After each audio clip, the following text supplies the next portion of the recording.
ஓம்காரி மாரியம்மா தாயே உலகாளும் தேவி அம்மா. ஓம் சக்தி மாரியம்மா தாயே எமையாளும் தேவி அம்மா. ஓம்காரி மாரியம்மா தாயே உலகாளும் தேவி அம்மா.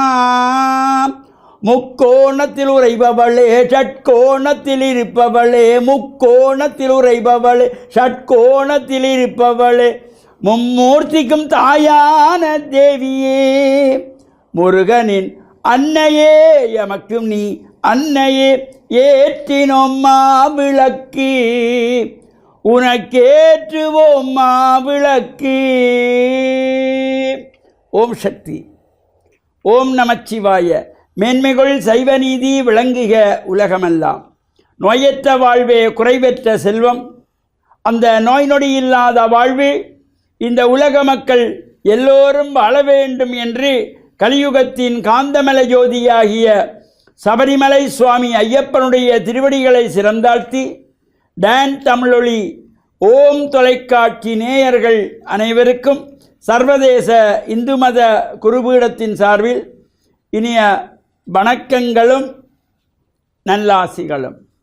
என்றும் மங்களகரமான விஸ்வாவசு வருஷம் ஆடி மாதம் 2ஆம் நாள் 18/7/2025 வெள்ளிக்கிழமை. இன்று ஆடி முதலாவது வெள்ளிக்கிழமை.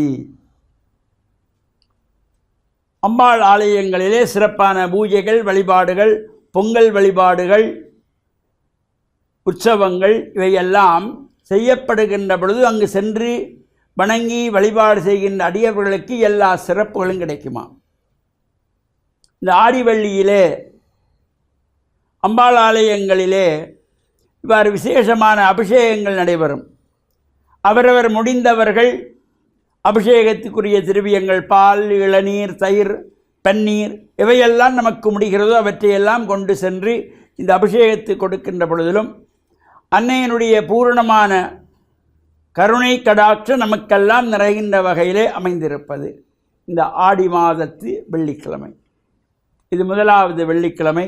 தொடர்ந்து வருகின்ற செவ்வாய்க்கிழமை ஆடி செவ்வாய் தனித்துவமான சிறப்போடு கூடியது. இவ்வாறு இந்த ஆடி மாதத்திலே வருகின்ற செவ்வாய்க்கிழமைகள், வெள்ளிக்கிழமைகளிலே அம்பாள் ஆலயங்களிலே வழிபாடுகள் செய்து பிரார்த்தனை செய்கின்ற பொழுதிலும் முடிந்தவர்கள் திருவிளக்கு பூஜை செய்தால் கூட அதற்கு தனித்துவமான சிறப்பு. இந்த ஆடி மாதமே அம்பாளுக்குரிய மாதமாக மாரியம்பாளை, காளியம்பாளை, பேச்சியம்பாளை வழிபாடு செய்வதற்குரிய மாதம், சக்திக்குரிய மாதமாக போற்றுகின்ற இந்த ஆடி மாதம். அதனாலே தான் இந்த ஆடி மாதத்திலே சுபகாரியங்கள் எதுவும் செய்யக்கூடாது. எந்த விதமான சுபகாரியங்களும் செய்ய மாட்டார்கள். திருமணமோ, கிரகப்பிரவேசமோ, ஒரு ஆலயத்திற்கு கும்பாபிஷேகமோ இவையெல்லாம் இந்த ஆடி மாதத்திலே அந்த சிறப்பு கிடையாது. இறை வழிபாடுகள், அம்பாளுடைய வழிபாடுகளோடு கூடியது. இந்த ஆடி மாதம் மலர்கின்ற பொழுதே நாம் கூழ் காய்ச்சி மாதம் பூராவும் இந்த கொழுக்கட்டையும் கூழும் காய்ச்சி அம்பாளுக்கு நிவேதனம் வைக்கின்ற பொழுது நோயின் நொடிகளை தீர்க்கக்கூடிய சக்தி ஒரு அருமருந்தாக அம்பிகையினுடைய பிரசாதமாக இந்த கூழ் குடிக்கின்ற ஒரு வழக்கம். அத்தோடு இந்த வெள்ளிக்கிழமையிலே அம்பாளுக்கு உற்சவங்கள், ஆடிவள்ளி உற்சவம், பல்வேறு ஆலயங்களிலே சங்காபிஷேகம் நடைபெறும். இந்த ஆடி மாதத்திலே வருகின்ற 18ஆம் நாள் ஆடி 18ஆம் பெருக்கு என்று ஒரு தனித்துவமான சிறப்போடு கூடியது. அதேபோல் வருகின்ற அமாவாசை, ஆடி அமாவாசை, இந்த மறைந்த பெற்றோர்கள், இந்த பித்திருக்களுக்காக செய்யப்படுகின்றதாகிய தர்ப்பணங்கள், தானங்கள், சிரார்த்தங்கள் இவற்றை செய்வதற்கு ஒரு சிறப்பு இந்த ஆடி மாதத்து அமாவாசை, ஆடி அமாவாசை. அவ்வாறு அந்த ஆடி அமாவாசையிலே மாவட்டபுரம் கந்தசுவாமியாருடைய அந்த தீர்த்தம் கீரிமலையிலே சிறப்பாக ஆடி அமாவாசை தீர்த்தம் நடைபெறும். கிழக்கு மாகாணம் மட்டக்களப்பு அமிர்தகளி மாமாங்கேஸ்வருடைய ஆலயத்தில் இந்த ஆடி அமாவாசை தீர்த்தம் பல்லாயிரக்கணக்கான அடியவர்கள் கலந்து பிரார்த்தனை செய்து தீர்த்தமாடி பிதர்களுக்கு தர்ப்பணங்கள் செய்து வழிபாடு செய்கின்ற சிறப்போடு கூடியதாகிய இந்த ஆடி அமாவாசையும் வர இருக்கிறது. இன்றைய தினம் இந்த ஆடி மாதம் மலர்ந்திருக்கின்றது. நாமும் அம்பிகையை வேண்டி பிரார்த்தனை செய்து வாழ்வில் உயர்வுகள் பெற்று பேரானந்த பெருவாழ்வு வாழ டான் தமிழொலி ஓம் தொலைக்காட்சி நேயர்கள் அனைவருக்கும் சர்வதேச இந்து மத குருபீடம் அகில இலங்கை சபரிமலை ஸ்ரீ சாஸ்தாபீடத்தின் சார்பில் நல்லாசிகளை கூறிக்கொள்வதில் மனமகிழ்வு கொள்கிறோம். சர்வே ஜனாஹாம் சுகினோம் பவந்து சமஸ்த மங்களானி சந்து சுபம்.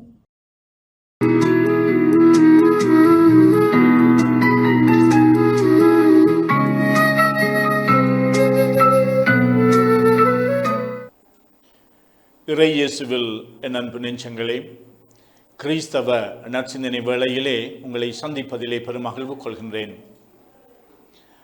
ஆண்டவர் இயேசுவினுடைய போதனையில் போலி இறைவாக்கினர்களை பற்றி எச்சரிக்கையாக இருங்கள் என்று கூறுகின்றார்.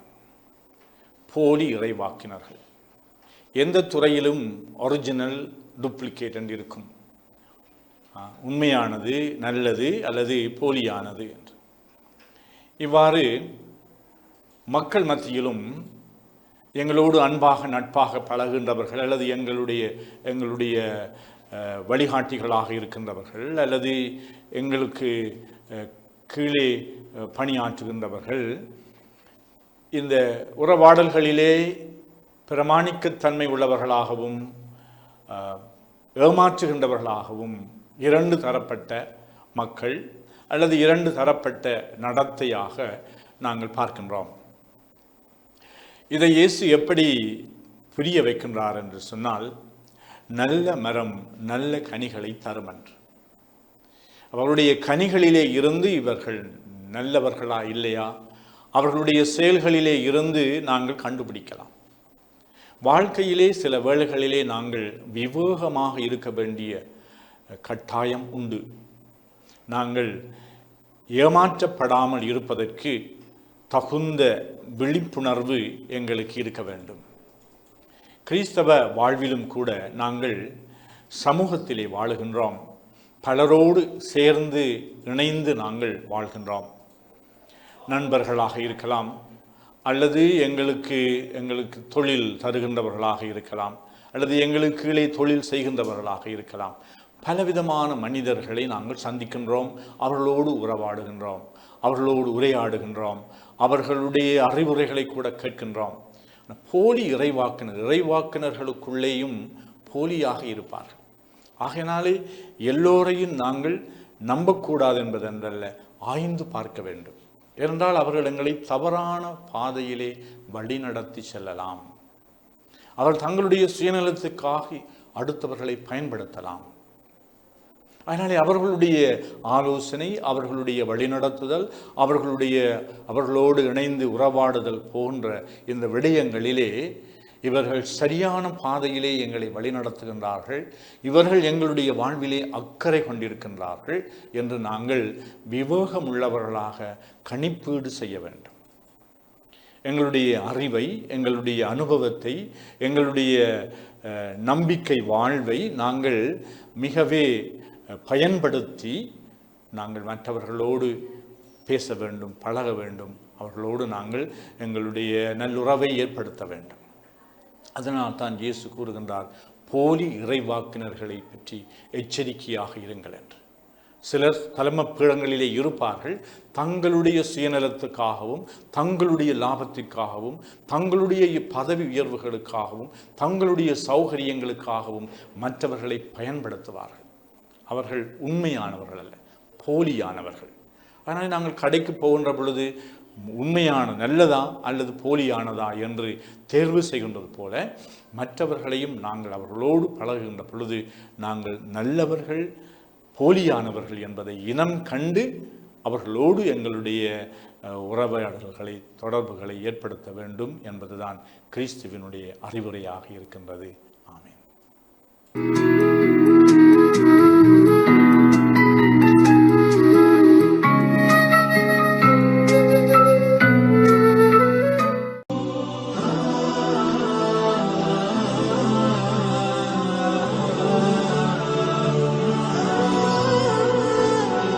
பிஸ்மில்லாஹிர் ரஹ்மானிர் ரஹீம்.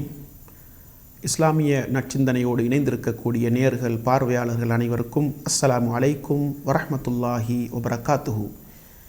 இன்றைய இஸ்லாமிய நற்சிந்தனையின் மூலம் ரசூலுல்லாஹி ஸல்லல்லாஹு அலைஹி வஸல்லம் அவர்களுடைய கருணை, அவர்களுடைய அன்பு பற்றி உங்களோடு ஒரு சில வார்த்தைகளை பகிர்ந்து கொள்ளலாம் என்று ஆசைப்படுகின்றேன். அன்புள்ள சகோதர சகோதரிகளே, ரசூலுல்லாஹி ஸல்லல்லாஹு அலைஹி வஸல்லம் அவர்கள் கருணை காட்டக்கூடிய மனிதராக, இரக்க வாஞ்சையோடு அல்லாஹ்வுடைய தூதராக இந்த உலகத்திற்கு அனுப்பப்பட்டார்கள். அதனால்தான் அல்லாஹ் தஆலா குர்ஆனிலே நபி அவர்களை பற்றி சொல்லுகின்ற பொழுது ரஹ்மத்தன் லில் ஆலமீன், உலக மக்களுக்கு, உலகத்தாருக்கு கருணையாக, அன்பு காட்டக்கூடியவராக அனுப்பப்பட்டார்கள் என்பதை அல் குர்ஆனிலே சொல்லி காட்டுகின்றான். ரசூலுல்லாஹி ஸல்லல்லாஹு அலைஹி வஸல்லம் அவர்கள் ஒரு பொழுதும் தனது சகோதரர்களுக்கு எதிராக அல்லாஹ்விடத்திலே பிரார்த்தனை செய்யவில்லை. தனது எதிரிகளை கூட அல்லாஹ்விடத்திலே சபித்து பேசவில்லை. அல்லாஹ்விடத்திலே மிகவும் காரசாரமான முறையிலே சபித்து திட்டி பேசுகின்ற பக்குவம், பழக்கம் நபிகளாரிடத்திலே இருக்கவில்லை என்பதை நாங்கள் பார்க்கலாம். எந்த அளவுக்கென்றால், சில சந்தர்ப்பங்களில் அல்லாஹ்வுடைய தூதர் ஸல்லல்லாஹு அலைஹி வஸல்லம் அவர்களிடத்திலே சஹாபாக்கள், அதாவது நபி அவர்களுடைய தோழர்கள், மக்கா வாழ்க்கையில் வைத்து எதிரிகளுடைய இன்னல்கள், துன்பங்கள், தொல்லைகளை சகிக்க முடியவில்லை என்று அப்பப்போது நபிகளாரிடத்திலே வந்து முறையிடுவார்கள். சில நேரங்களில் வந்து சொல்லுவார்கள், அல்லாஹ்வின் தூதரே, இந்த எதிரிகளுடைய தொல்லைகளை எங்களால் சகிக்க முடியவில்லை, அவர்கள் எங்களை துன்புறுத்துகின்றார்கள், எங்களுக்கு நோவினைகளை செய்கின்றார்கள், எங்களை சித்திரவதை செய்கின்றார்கள், எனவே அவர்களுக்கு எதிராக நீங்கள் அல்லாஹ்விடத்திலே பிரார்த்தனை செய்யக்கூடாதா என்று கேட்பார்கள். அந்த நேரத்திலே நபி அவர்கள் சொல்லுவார்கள், இன்னீலம் உபஅத் லஆனன் வ இன்னமா புஇத்து ரஹ்மா, நிச்சயமாக நான், அதாவது சபிக்கக்கூடியவனாக அனுப்பப்படவில்லை, நான் அனுப்பப்பட்டதெல்லாம் கருணை காட்டுவதற்காகத்தான், இரக்கம் காட்டுவதற்காகத்தான் என்று நபி அவர்கள் சொல்லுவார்கள்.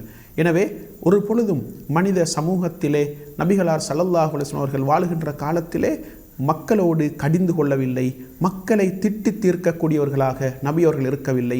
அன்பான வார்த்தைகளை கொண்டு அவர்களை அழைப்பார்கள், அன்பான வார்த்தைகளை கொண்டு மக்களோடு உரையாடுவார்கள்.